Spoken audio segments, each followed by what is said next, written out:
एक बाप अपने बेटे को 100 रुपए देकर बाजार भेजा, जाओ ताजे ताजे फल लेकर आना। बेटा बाजार गया। बाजार में एक मंदारी बंदर को नचा रहा था। नाच बंदर नाच। ससुराल जाएगा तो कहाँ बैठेगा? डम डम डम डम डम डम डम डम डमरू बजाता हुआ। कहाँ बैठेगा? जमीन में बैठेगा, चादर में बैठेगा या चटाई में बैठेगा? बंदर गुस्से से देखता। फिर एक कुर्सी रखता है। मंदारी हाँ बंदर जाके बैठ जाता है। ससुराल गया हूं, नीचे थोड़ी बैठूंगा, ऊपर बैठता है। मंदारी नचा रहा था, बंदर उसके सारों पर नाच रहा था। वो बाप जिस बेटे को 100 रुपए देकर भेजा ना, वो भी वहीं तमाशा देखने खड़ा हो गया। बंदर कितना बढ़िया नाच रहा है। देखते देखते देखते देखते एक खेल खत्म होए तो मंदारी दूसरा खेल स्टार्ट कर दे। दूसरा खेल खत्म होए मंदारी तीसरा खेल स्टार्ट कर दे। लोग आए जाएं, पर वो लड़का जो 100 रुपए लेकर आया, उसे इतना अच्छा लगा बंदर का नाच कि वो सारे एपिसोड देखने में खड़ा रहा। आखिरी में वो प्रोग्राम बंद। मंदारी ने कहा, बंदर जाओ सबसे कुछ मांग कर लाओ। तो बाप ने दिया था 100 रुपए बाजार में फल लाने। तो इसे मंदारी का खेल, बंदर का नाच इतना बढ़िया लगा, इतना ये इम्प्रेस हुआ कि 100 रुपए निकाला और बंदर के हाथ में पकड़ा दिया। बंदर वो 100 रुपए लेके चला गया। मंदारी बंदर दोनों गए। वो खेल के आनंद में डूबा रहा। जब होश आया तो देखा चारों ओर अंधकार था। शाम हो चुकी थी, दिया बत्ती हो चुकी थी। उसे याद आई कि भाई पिता ने बाजार भेजा था। तुरंत बाजार में फलों की दुकानों की तरफ गया। तब तक रात होने से दुकानें बंद होने लगी, पर कुछ दुकानें खुली भी मिली। ए भाई जरा ताजे फल हैं क्या? हाँ भाई साहब दुकान बंद कर रहा हूं, लाओ। कितने चाहिए? अरे ताजे ताजे फल दे दो। दुकानदार ने कहा पैसे लाओ। जेब में हाथ डाला, याद आया कि मैंने तो पैसे बंदर को दे दिए। अब 100 रुपए हो गए खत्म। अब जब 100 रुपए हो गए खत्म तो फल मिले कैसे? दुकानदारों ने दुकानें बंद की। ये लड़का खाली हाथ लौट आया। पिताजी बोले, बेटा बड़ी लेट कर दी तुमने, बड़ी देर लगा दी।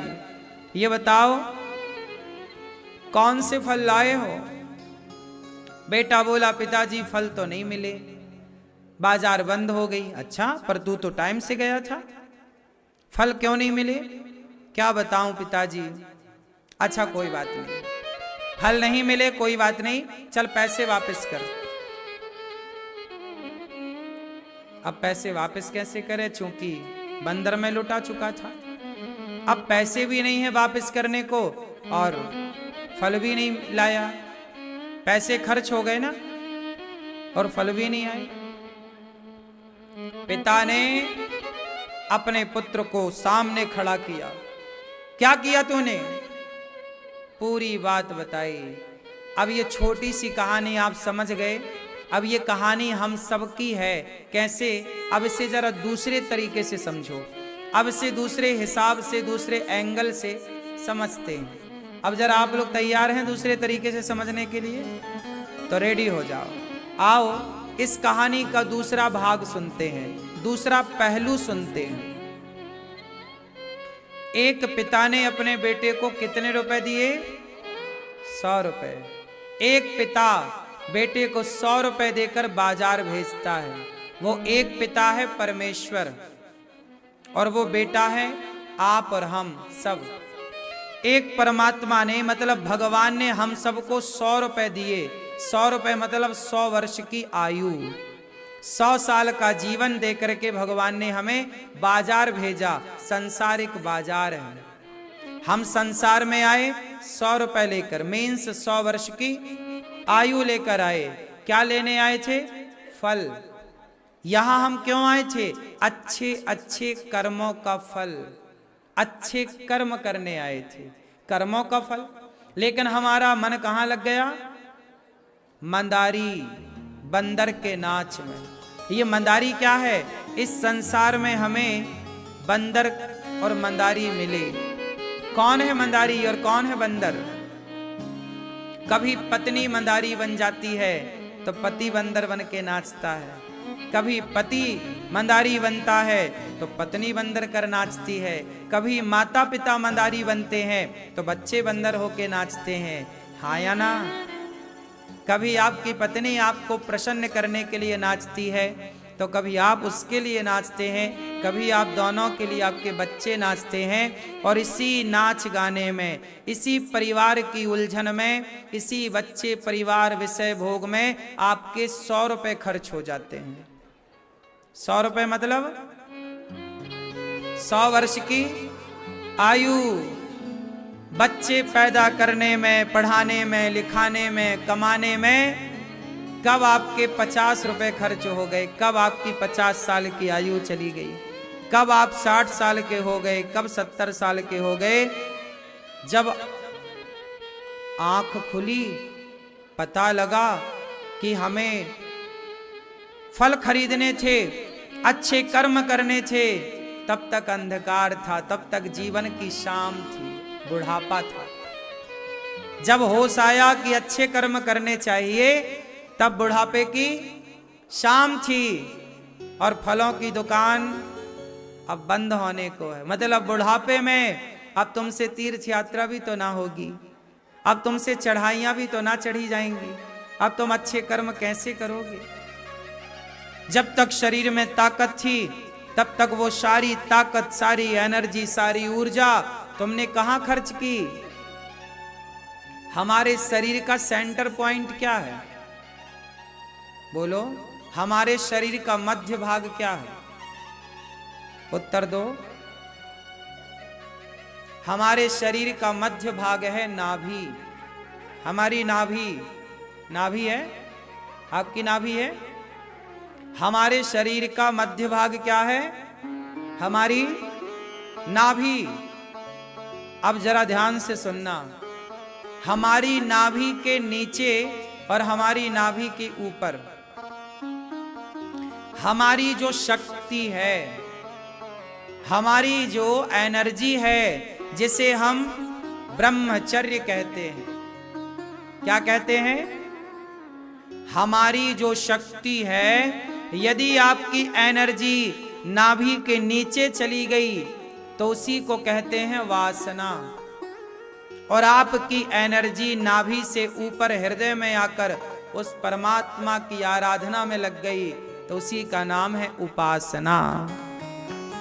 नाभि के नीचे जाने वाली एनर्जी को वासना कहते हैं और नाभि से ऊपर आने वाली एनर्जी को उपासना कहते हैं। अब आपको डिसाइड करना है कि आपकी ताकत को आप वासना बना के समाप्त करना चाहते हैं या अपनी शक्ति को उपासना में लगाना चाहते हैं।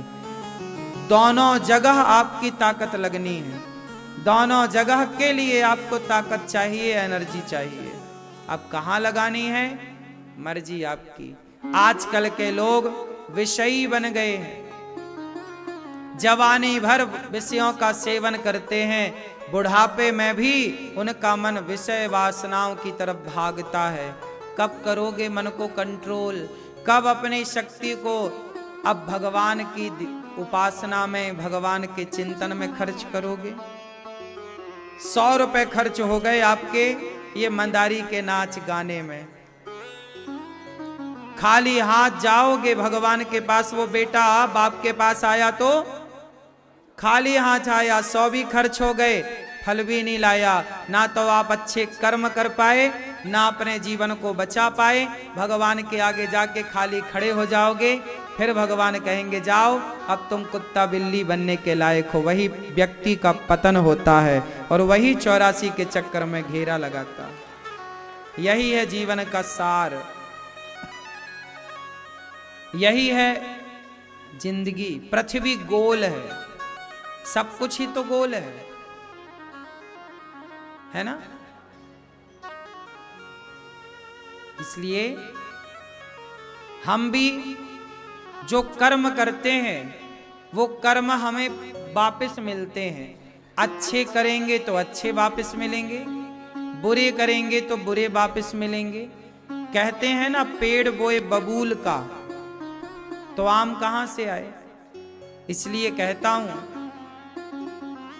कि भगवान के चिंतन में ये जीवन समर्पित हो, काम करो, परिवार चलाओ। क्या बड़ी बात है। आप जितने लोग यहां बैठे हैं, लगभग आप में से 80% लोगों से छोटा हूं मैं।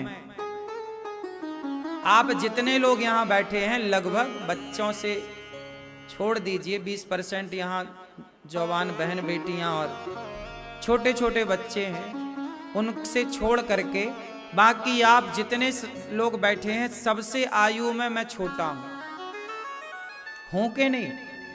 आप सबकी आयु से लगभग मैं छोटा हूं, हाँ या ना। मेरी अभी 34 रनिंग चल रही है, 33 कंप्लीट। अब बताइए, आप सबसे छोटा हूं और आप सबकी तरह हम भी गृहस्थ आश्रम में हैं। आप सबकी तरह हम भी देखते हैं, सुनते हैं, खाते हैं, चलते हैं, फिरते हैं, हंसते हैं, रोते हैं। आपकी तरह हम पर भी सुख और दुख आता और जाता है। आपकी तरह हमारा भी खून लाल है, आपकी तरह हमारी भी हड्डियां हैं, आपकी तरह हमारा भी शरीर ईश्वर ने वैसे ही बनाया है जैसे आपको बनाया है। आपका एक्सरा किया जाए और हमारा एक्सरा किया जाए तो अंदर का सिस्टम सबका एक से ही निकलेगा,